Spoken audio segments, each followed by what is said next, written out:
Hello guys, it's Thibault from the Seanapps team.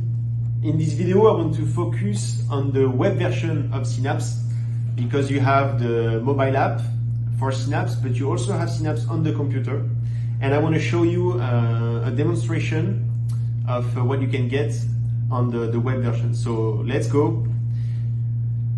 First thing I can see when I arrive in this web page is the position of my boat. So I can see the position of my boat. I can put the satellite map, so I can actually change if I prefer the satellite view, which I really like, honestly, the satellite view.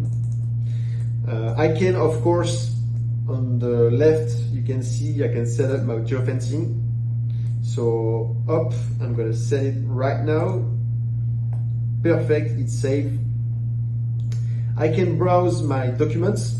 So in this case, I have the user manual, so I can check the user manual when I am not on my boat.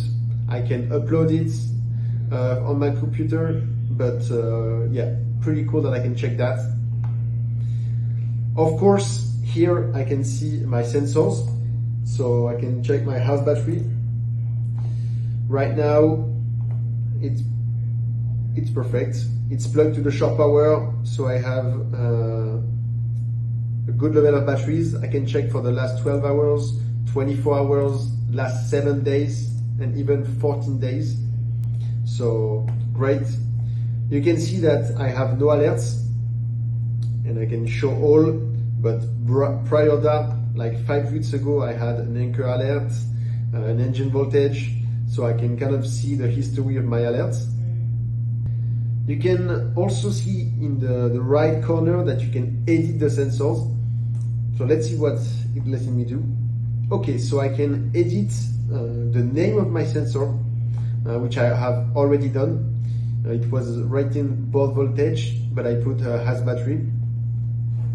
I can decide or no if I want to get alerted, which I said yes. And I change the value in which I will receive an alert to 9 volts. So when I receive this alert, it's a very, very critical situation. And that's why I also changed the message, which is voltage drop is critical. So you can change it, put a new value and a new voltage. So I'm gonna save it. So you can really personalize really the experience you get with Seanapps. Of course, you get all the different sensors, so the instruments, or the information regarding the instruments. So yeah, pretty cool to have that on my computer. Again, I have kind of a different interface than on my mobile app, and I love it.